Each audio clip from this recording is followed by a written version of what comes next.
je suis d'accord avec toi. Et je prends l'antenne d'ailleurs avec toi là-dessus autour de ce sujet. On s'intéresse à ces immondices d'ordures qui seraient partout dans le carrefour à Conakry.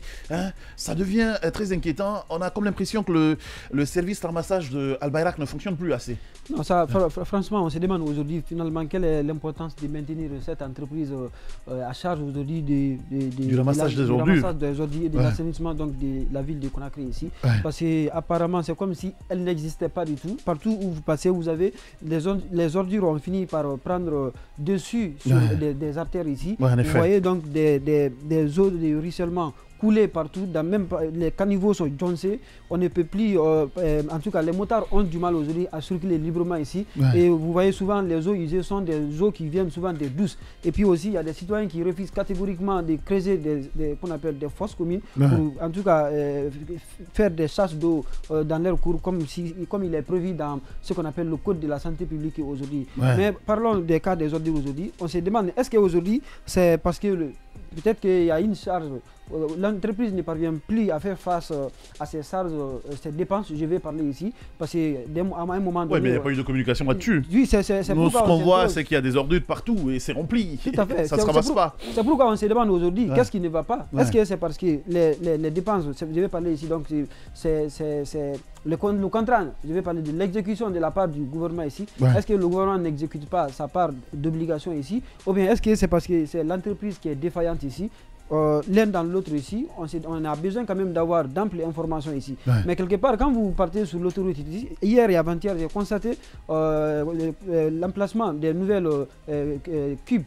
J'ai vu donc des nouvelles cubes qui viennent d'installer ici. D'accord, des mini-poubelles. Oui, les poubelles là qui sont désormais installées là-bas. On se demande encore, peut-être que ça va. Il y a eu peut-être déboursement donc de l'exécution de la part du contrat, disons, l'obligation contractuelle de l'État. Parce que si on change de poubelle, il va s'indiquer peut-être quelque part ça a été payé ici. Sans quoi on s'abstiendra donc d'installer des nouvelles poubelles ici, en lieu et place ici. Mais c'est vraiment inquiétant aussi aujourd'hui. Quand vous partez, tous les quartiers de Conakry aujourd'hui, toutes les communes de Conakry ici, ont une odeur à part. Quand vous partez à Kaloum, vous avez une odeur qui est différente, sincèrement. Différente de celle de Matam. De Matam, de Ratouma, de Matoto, etc. ici. Sauf que à Kaloum, ça sent comment? Il y a maintenant la commune de Lamb. Voilà. Bien. Oui, en entendant leur installation, parce que pour le moment, la loi a été adoptée, promulguée, mais encore l'effectivité n'est pas réelle sur le terrain ici. C'est pourquoi je n'ai pas évoqué ces nouvelles communes ici.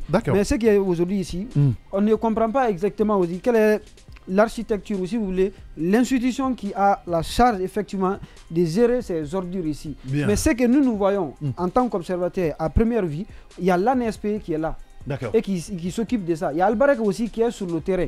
Donc je ne sais pas quelle est la part, disons, les limites des responsabilités. L'Agence nationale de la salubrité publique. C'est la salubrité publique qui a ses camions bennes sur les artères. On voit souvent cela.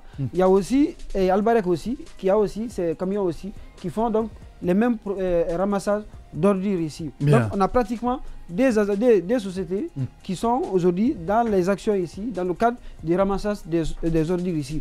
Sauf que la réalité est tout autre chose. Chaque fois que vous quittez aujourd'hui, vous trouvez plus d'immondices que quand vous ne l'étiez. Donc finalement, on se demande quelle est aujourd'hui l'utilité de ces entreprises. Est-ce que c'est un problème d'expertise, ou bien c'est un problème d'efficacité, ou bien c'est parce que c'est l'État qui n'exécute pas sa part, n'est-ce pas, des contractualisations. Simon Pierre, tu l'as forcément remarqué, surtout vers Fossidé et Sonfonia. Tu as vu comment les quartiers sont aujourd'hui bondés d'ordures. Justement, il y a quand même eu des interrogations soulevées par Gianni sur le fait que des obligations contractuelles, est-ce qu'elles ont été exécutées par l'État ou pas? Pourquoi il y a ce ralentissement? Mais moi, j'ai envie de dire qu'au-delà même du fait qu'on ne ramasse pas ces temps-ci, ou même quand on doit ramasser, vous pouvez trouver des ordures qui vont faire 4-5 jours entassés au même endroit sans que vous ne voyez les camions passer. Et la difficulté à ce niveau, vous avez des routes qui sont restreintes, des ordures qui vont occuper pratiquement jusqu'au milieu de la route. Et finalement, les véhicules qui dévient et parfois il n'y a pas de passage. Et en même temps, il y a d'autres véhicules qui viennent monter sur ces ordures-là et passer. Donc on les entasse, d'autres retombent également dans les caniveaux. Voilà. Et à ce niveau-là, à partir du moment où les caniveaux sont bouchés, les eaux de ruissellement ne circulent plus. Ça va être super compliqué. Vous voyez aussi ces mêmes eaux de ruissellement. Très bientôt la saison des pluies là. Voilà.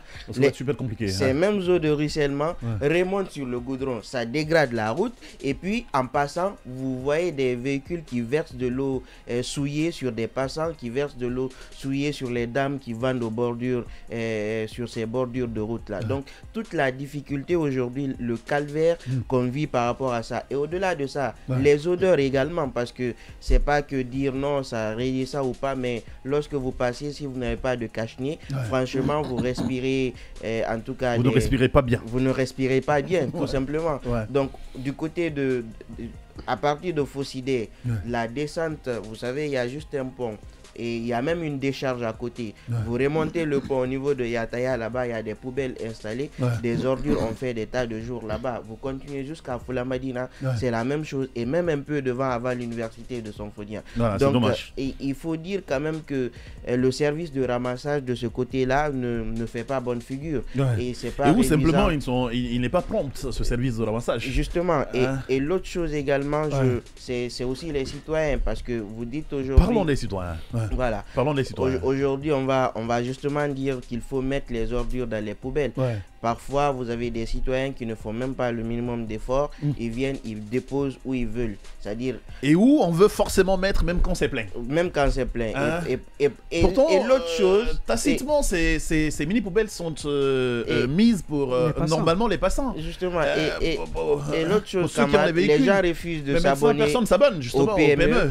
Tout le monde prend les ordures, on envoie là-bas pour déverser. Parfois, vous voyez la poubelle. La poubelle est remplie. Tout l'alentour de la poubelle, vous avez des ordures entassées et déposées.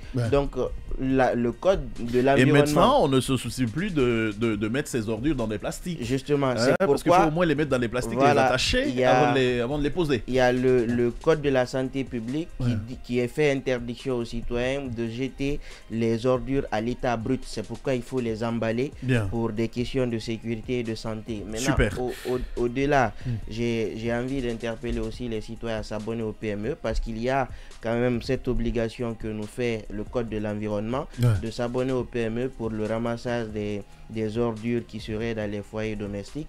Encore une fois, c'est une question de santé pour tout le monde et si les voies, les artères sont bondées d'ordures, il n'y a pas de circulation ou qu'il y a des eaux souillées, des eaux stagnantes qui sont partout, je pense qu'au-delà même de parler de santé, c'est pas beau à voir. Merci beaucoup à toi, Simon Pierre. Sensibilisation par rapport à quoi? Je pense que on parle des citoyens là. On parle d'ordures surtout. Et je pense que les choses sont claires. Nous ne sommes pas prêts pour rendre Conakry propre. D'accord. Parce que pour moi, il y a un processus lié aujourd'hui, c'est la collecte, le traitement et la transformation des déchets. Vous savez que parmi ces déchets, il y a des déchets qu'on peut recycler, en faire des engrais, on peut en faire de l'énergie, mais aujourd'hui, est-ce qu'il y a une usine de transformation de nos déchets? Il n'y en a pas. Du tout. Et à partir de là, pour moi, vous faites ce que vous voulez. Quand on prend des déchets, on les met quelque part dans la capitale. On avait trouvé une partie à Yurikugia, on nous a dit en tout cas qu'on a trouvé plusieurs endroits. Mais tant que moi je ne verrai pas ça, cette volonté-là d'aller vers cette situation, je dis non. Avant, c'est les mairies qui gérait ça. Il y a eu ce qu'on appelle la solution par l'enfouissement. On prenait les ordures, on mettait sous terre, mais à un moment donné, il y a des limites à ça aussi. La seule chose qui peut nous permettre de sortir de ça, pour moi, c'est de procéder à la transformation des ordures. Tant que ce n'est pas le cas, on va beau parler, on va se répéter dans ce studio chaque année, ça ne va rien changer. Super. Allez, pour 2 secondes. Pour 2 secondes, au-delà de proposer la transformation, je pense que c'est le processus normal vers la finalité. Mais en attendant que les citoyens sachent quand même que il faut s'abonner au PME pour ne pas entasser les artères. Super. Au minimum. Maintenant, la solution, justement, pour une finalité, il va falloir transformer. Ben voilà, c'est dit. Odilon, bonjour, bonne arrivée. Merci, un mot là-dessus ou pas? Il n'y a pas d'ordure chez toi, dans les carrefours? Il y en a partout à Conakry aujourd'hui. Voilà. Il y en a partout à Conakry. Écoutez, il faut d'abord, premièrement, que les citoyens prennent conscience de la chose. De la chose et puis de la nécessité de s'abonner auprès des PME, comme le disait Simon, et aussi à l'État de prendre ses responsabilités parce que en la matière, et à la fois au niveau des citoyens, à la fois au niveau de l'État, la responsabilité appartient à tout le monde en quelque sorte. Bien, allez.